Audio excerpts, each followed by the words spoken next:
नमस्कार दोस्तों, ये ट्राई हैक मी सीरीज की हमारी 9th वीडियो है जिसमें हम हाउ द वेब वर्क्स ये जो चैप्टर है ये स्टार्ट करने वाले हैं और जिसके अंतर्गत हमें डीएनएस इन डिटेल ये रूम आज सॉल्व करना है। तो इसको हम सॉल्व करने वाले हैं और जैसा कि हम जानते हैं कि हर बार जो मैं वीडियो बनाता हूँ उसमें मैं जो भी इसका कंटेंट होता है उसको हिंदी में उसकी पीडीएफ या वर्ड फाइल बना लेता हूँ, लेकिन इस बार हमने थोड़ा और मेहनत की है और हमने इसकी पीपीटी बनाई है जिसके थ्रू हम ये सीखेंगे।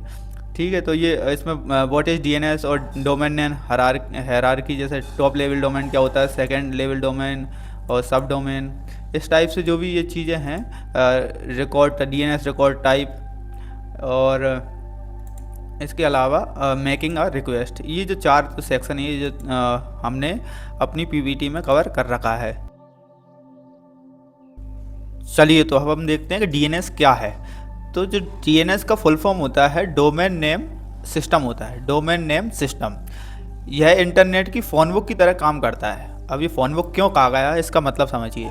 जिस प्रकार आपके पास आपका मोबाइल है, आप किसी को कॉल करना चाहते हैं तो आप क्या करते हैं, उस व्यक्ति का नंबर सेव कर लेते हैं और उसका नाम के साथ उसका नंबर सेव कर लेते हैं और जब भी आप उसे कॉल करते हैं तो उसका आप नाम सर्च करते हैं और उसे कॉल कर लेते हैं, क्योंकि ये आसान तरीका है कि आपको नाम याद रह सकते हैं ना कि नंबर।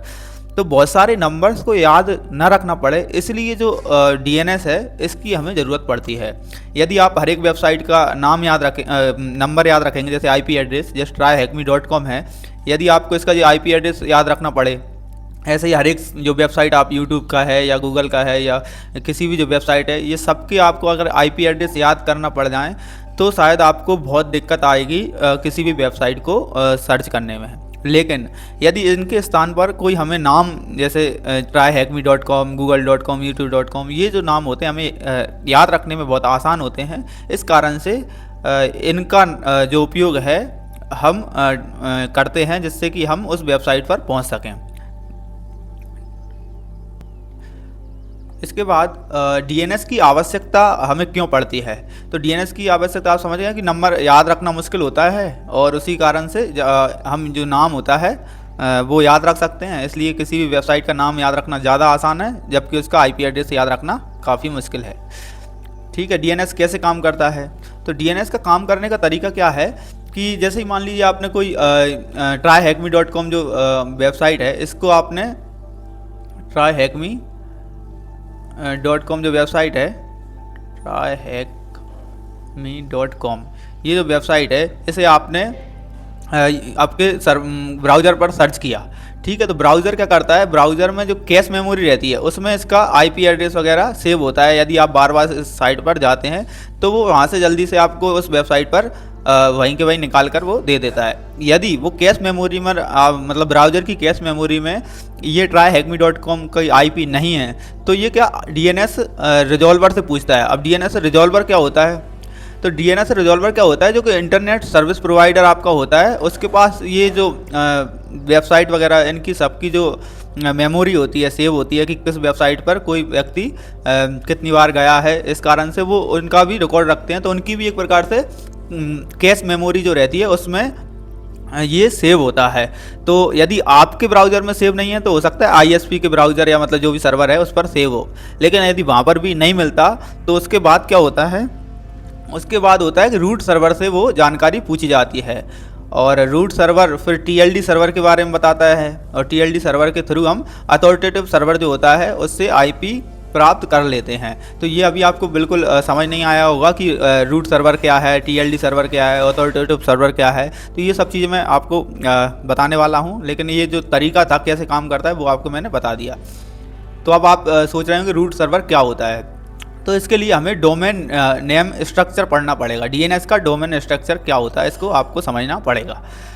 तो अब ये वेबसाइट लेके चलिए admin.tryhackme.com, ये एक वेबसाइट है। अब इसमें आपको जो वेबसाइट है इसके जो पार्ट हैं उनको समझना है। जैसे ये .com जो है, पीछे से लेके चलते हैं, ये .com जो है वो क्या है, टॉप लेवल डोमेन, इसको बोलते हैं आप टॉप लेवल डोमेन। जैसे .com हुआ, .in हुआ, ये सब टॉप लेवल डोमेन में आते हैं। इसके बाद जो ट्राई हैकमी है, ये जो ट्राई हैकमी है वो क्या है, वो एक सेकंड लेवल डोमेन है। मतलब जो ट्राई एक्मी जिसका नाम है वो सेकंड लेवल डोमेन है, और जो एडमिन जो है वो क्या है, ये सब डोमेन है। अब top level domain, second level domain और सब डोमेन, ये इनके बारे में हम देखते हैं ये क्या होते हैं। ठीक है, जैसे इस चार्ट से इन्होंने समझाया है हमें कि मान लीजिए जो सबसे ऊपर जो होता है रूट डोमेन होता है, मतलब जो डॉट आप लिखते हैं उसको रूट बोलते हैं। ठीक है इसमें, और इसके बाद टॉप लेवल डोमेन जैसे edu है, टॉप लेवल डोमेन हो गया, .com हो गया, .gov हो गया, .mil हो गया, ये सब क्या है, टॉप लेवल डोमेन है। इसके बाद जो उनका नाम होता है, जैसे वेबसाइट का नाम MIT कोई वेबसाइट है, ट्राई हैकमी की वेबसाइट है, गूगल की वेबसाइट है, ये सब जो हैं ये सेकंड लेवल डोमेन के अंतर्गत आते हैं। अब टॉप लेवल डोमेन क्या है इसके बारे में देखें। जो हमने बताया कि डोमेन जो है सबसे दायां हिस्सा है, जैसे tryhackme.com में क्या है, .com में टॉप लेवल डोमेन है, और ये बताया इन्होंने 2000 से अधिक टॉप लेवल डोमेन उपलब्ध हैं। इसके मुख्यतः दो प्रकार हैं, GTLD और CCTLD। तो GTLD का होता है, GTLD होता है जेनरिक, जी का मतलब generic top level domain. Generic का मतलब है कि जो नॉर्मली हमने जैसे कमर्शियल लेवल या व्यवसायिक उद्देश्य के लिए जो बनाते हैं हम .com हो जाता है, और ऑर्गेनाइजेशन के लिए बनाते हैं तो .org हो जाता है, या शैक्षणिक या मतलब एजुकेशन पर्पज से बनाते तो .edu हो जाता है, गवर्नमेंट वेबसाइट के लिए .gov हो जाता है। इस टाइप से जो जेनरिक टॉप लेवल डोमेन हमारा होता है। उसके बाद CC मतलब कंट्री कोड, CC मतलब क्या, country code top level domain है ना, मतलब देश के आधार पर, देश के नाम के आधार पर ये कोड होगा। जैसे कनाडा के लिए .ca लगता है, और यूनाइटेड किंगडम के लिए .co.uk, जैसे हमारे भारत के लिए .in लगता है, .in मतलब इंडिया। ठीक है, तो इस प्रकार से ये दो प्रकार के टॉप लेवल डोमेन होते हैं। और जो कुछ नए जो GTLD मतलब जेनरिक वाले हैं, अभी कुछ टाइम से बढ़ती मांग को देखते हुए जोड़े गए हैं, तो जैसे .online करके वेबसाइट भी आपको मिल जाएंगी, .club, .website, .biz, ये सब भी जेनरिक टॉप लेवल डोमेन कहलाते हैं। अब आप देखें सेकंड लेवल डोमेन।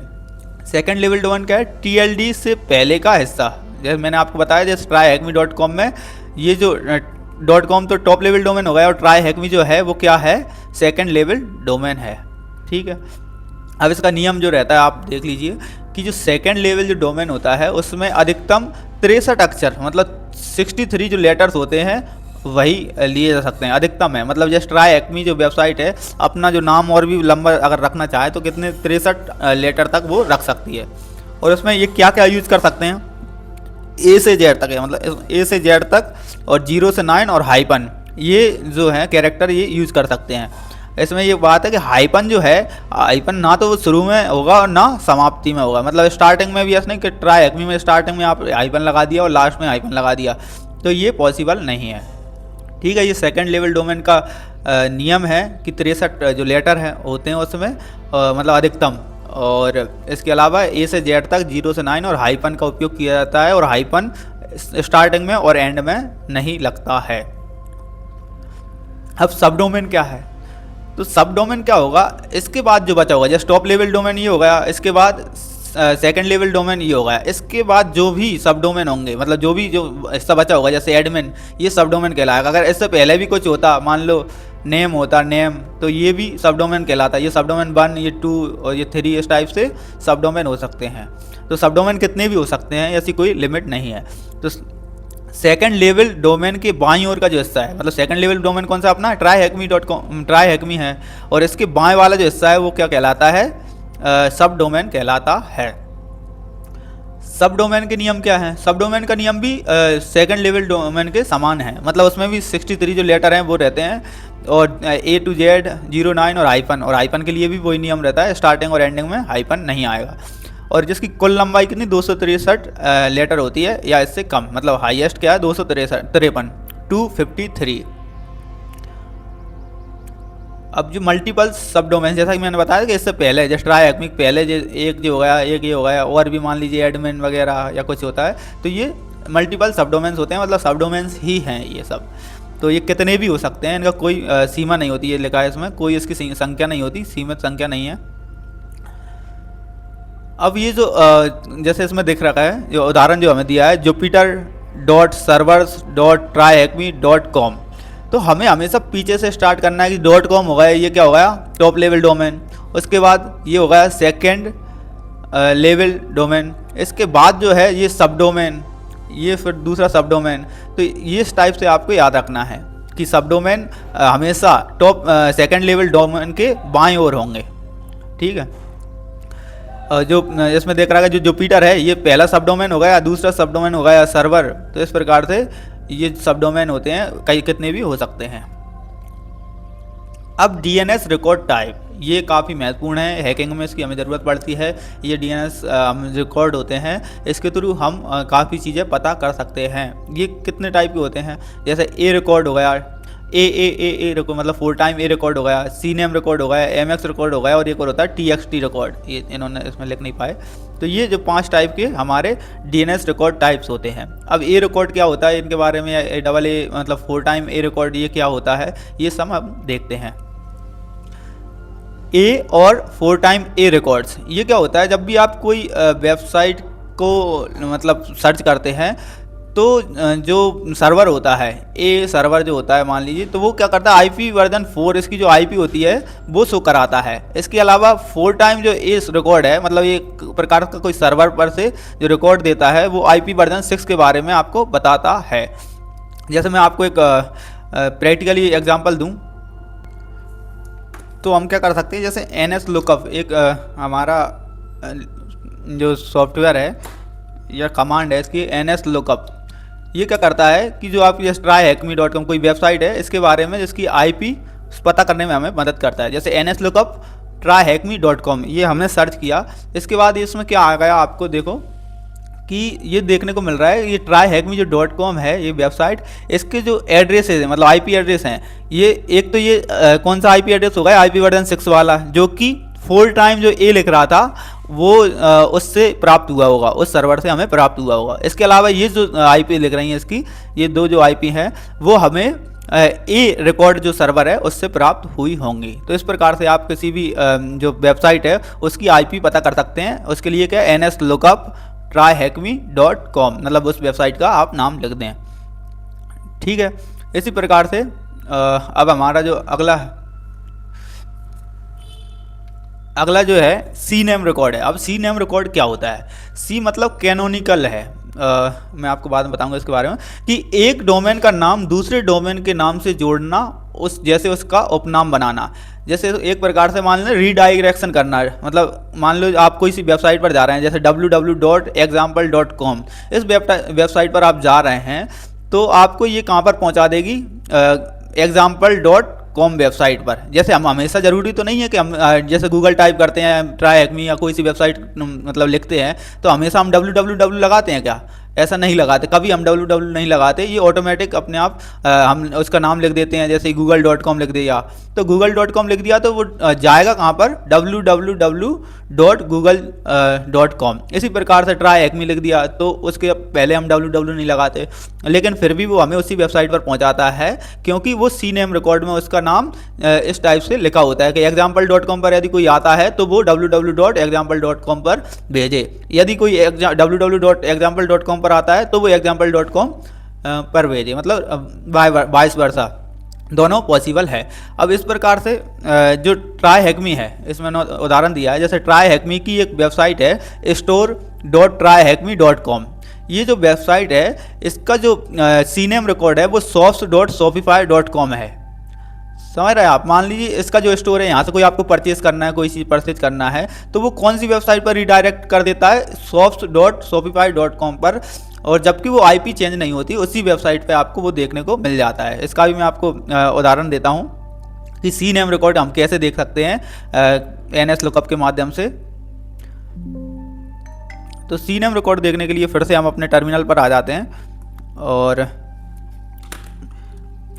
वही NS लुकअप ये कमांड जो है, इसके बाद हम देखेंगे हमें टाइप कौन सा चाहिए, सी नेम, ये सी नेम टाइप है। उसके बाद उन्होंने जो वेबसाइट देखी थी store.tryhackme.com, ये जो वेबसाइट है इसका जो कैनोनिकल नेम है वो हमें देखने को मिलेगा shops.myshopify.com। ये देखिए आप, मतलब यदि आप store.tryhackme.com पर जा रहे हैं तो आपको जो सी नेम जो है उसका ये देखने को मिलता है। इस प्रकार से हम कह सकते हैं कि हमें डायरेक्ट वो दूसरी वेबसाइट पर रीडायरेक्ट कर देता है।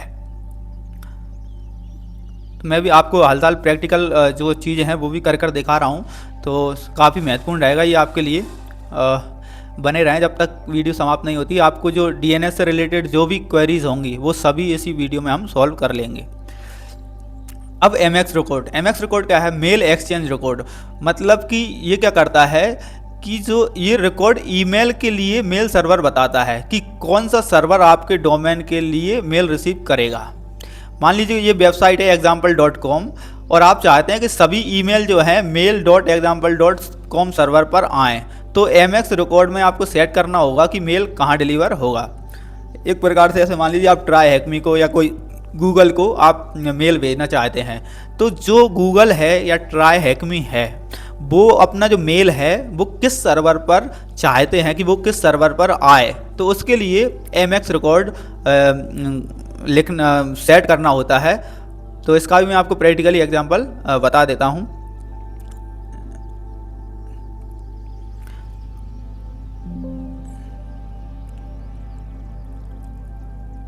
आपको भी ये NS लुकअप वाली जो कमांड है वो काफ़ी महत्वपूर्ण है।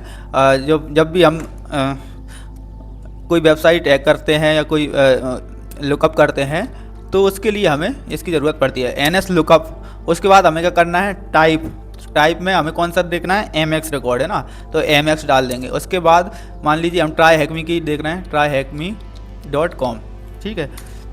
अब इसमें इन्होंने जो दिया है हमें ये tryhackme.com का है और इनका मेल एक्सचेंजर जो है वो क्या है, ये गूगल का जो सर्वर है, जैसे alt3 alt4 alt2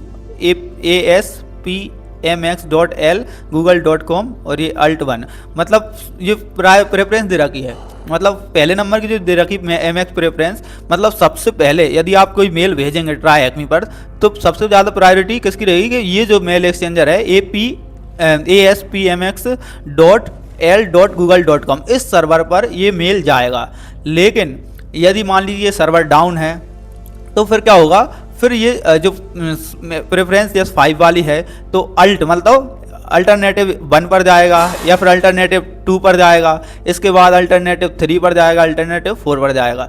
तो इनमें से अगर मतलब मान लीजिए ऐसा तो हमें कभी होता नहीं कि 4 सर्वर डाउन हो या मतलब, लेकिन उन्होंने ये दे रखा है कि अगर पहला सर्वर डाउन हो जाता है तो दूसरा नहीं तो तीसरा, इन सब पर मतलब वो 24 घंटा उनकी अवेलेबिलिटी रहती ही है। आप कभी मेल करेंगे तो इनमें से कोई ना कोई सर्वर पर पहुंच ही जाएगा। लेकिन प्रायोरिटी किसको है, सबसे ज़्यादा ये है इस वाले सर्वर पर इनको मेल चाहिए है, ठीक है।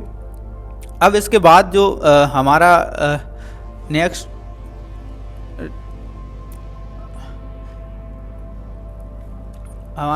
है TXT रिकॉर्ड है। तो TXT रिकॉर्ड क्या होता है कि इसको ज़्यादा कॉन्सेप्चुअली मैं आपको नहीं समझा सकता, क्योंकि सिक्योरिटी पर्पज़ से ये कुछ कीज़ देता है जिसके थ्रू मतलब कोई मेल स्पूपिंग ना हो। मतलब जो आपको जो क्या कहते हैं मेल प्राप्त होता है वो एक ऑथेंटिक सर्वर से ही प्राप्त हो, इसकी ये ध्यान रखता है, इसका रिकॉर्ड रखता है। तो TXT रिकॉर्ड एक प्रकार से स्पैम प्रोटेक्शन के तौर पर काम करता है, जिससे कि जो सर्वर है वो ऑथेंटिक सर्वर ही आपको कोई जानकारी भेज सके। इसके लिए भी आप NS लुकअप आप खुद से करना, NS लुकअप जो कमांड है, उसके बाद जो टाइप है हाइपन, ये टाइप इक्वल टू क्या लिखोगे आप, TXT, और जो आपका इसका रिजल्ट आएगा वो मुझे आप अपने कमेंट बॉक्स में बताएंगे, ठीक है। NS लुकअप टाइप TXT और ये है tryhackme.com।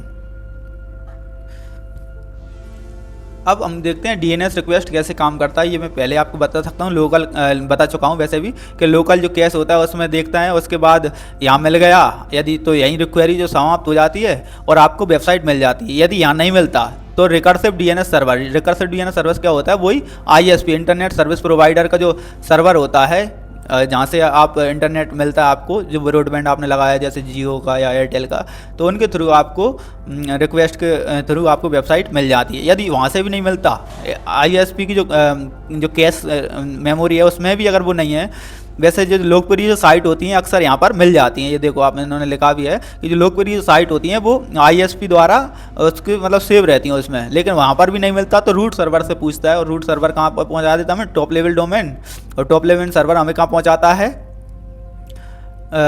हमें अथॉरिटेटिव सर्वर के पास पहुंचाता है, जहाँ पे क्या होता है अथॉरिटेटिव नेम सर्वर के पास जो IP होती हैं, जस्ट ट्राई हैकमी की जो IP होगी इसके पास सेव होगी। ठीक है, अथॉरिटेटिव सर्वर कोई एक प्रकार से फिक्स नाम नहीं है। अथॉरिटेटिव सर्वर मतलब आधिकारिक जो सर्वर है, जैसे कि जो ट्राई हैकमी है इसका जो क्लाउडफ्लेयर सर्वर है, क्लाउडफ्लेयर जो सर्वर है ये इसका आधिकारिक सर्वर है, जिसमें इसकी पूरी जो जानकारी होगी वो लिखी होगी। यदि यहाँ से कोई जो जानकारी देगा वो अथॉरिटेटिव जानकारी रहती है। और जैसा कि अभी हमने देखा था कि उनमें नॉन अथॉरिटेटिव जो लुकअप हमने किया था NS लुकअप, तो उनमें नॉन अथॉरिटेटिव रिप्लाई जो थे वो थे, मतलब हमें क्लाउड फ्लेयर वाले सर्वर से वो जानकारी नहीं मिली, वो कहीं ना कहीं हमें कैश मेमोरी या ISP के जो कैश मेमोरी है उससे प्राप्त हुई है। ठीक है, तो ये अथॉरिटेटिव नेम सर्वर मैंने बता दिया आपको क्या है, कि जो जैसे रहता है कि रजिस्ट्री कराते हैं तो रजिस्ट्रार के पास हमारी ओरिजिनल कॉपी होती है, वही हमें प्रोवाइड करता है, तो इसी प्रकार से अथॉरिटेटिव नेम सर्वर है वो बिल्कुल अथॉरिटी रखता है, आपकी जो भी डिटेल है वो अपडेटेड रखता है, और ओरिजिनल जो चीज़ें होती हैं आपके वेबसाइट से रिलेटेड सब अथॉरिटेटिव सर्वर पर होती हैं। और इसी के साथ हमारा ये जो लेक्चर है समाप्त होता है, और इसमें DNS का जो महत्व है ये बताया गया कि नाम याद रखने में आसानी होती है और जबकि नंबर याद रखने में आसानी नहीं होती। परफॉर्मेंस क्या है, कैशिंग और CDN के लिए ज़रूरी, मतलब कैशिंग क्या वही मैंने बताया था आपको कि हर साल कैश मेमोरी में आपको वेबसाइट मिल जाती है, तो आपको कम समय में वो वेबसाइट तक पहुँचने में मदद मिलती है। ठीक है, अथॉरिटेटिव नेम सर्वर और नॉन अथॉरिटेटिव नेम सर्वर ये आपको समझने आ ही गए होंगे, और यदि नहीं आते तो आप एक बार सर्च कर सकते हैं कि अथॉरिटेटिव नेम सर्वर के बारे में मैंने काफ़ी बोल चुका हूँ। और नॉन अथॉरिटेटिव सर्वर क्या है कि ये कोई सर्वर नहीं है, ये मतलब वहाँ से अथॉरिटेटिव सर्वर से कोई जानकारी यदि नहीं मिली आपको तो वो नॉन अथॉरिटेटिव सर्वर वाली जानकारी रहेगी, मतलब उसकी कोई 100% विश्वसनीयता नहीं है या फिर कोई दूसरी जगह से वो जानकारी ली गई है। जैसे आप रिजल्ट देखना है, मार्कशीट जो आपकी होती है आप ऑनलाइन ले आए, लेकिन ऑनलाइन आपने प्रिंट आउट निकलवा ली, वो भी आपकी एक मार्कशीट है, लेकिन जो आपको यूनिवर्सिटी से मिलती है या आपको स्कूल से मिलती है जो ओरिजिनल मार्कशीट है वो तो सिर्फ स्कूल या यूनिवर्सिटी से ही मिल सकती है, लेकिन ऐसा नहीं है कि जो आपने बाहर निकलवाई है इंटरनेट के माध्यम से वो भी कोई फेक नहीं है, बट वो ओरिजिनल नहीं है, मतलब जहाँ से मिलना चाहिए वहाँ से नहीं मिली। ठीक है, और इसी के साथ धन्यवाद, बने रहें हमारे साइबर ओलिक के साथ।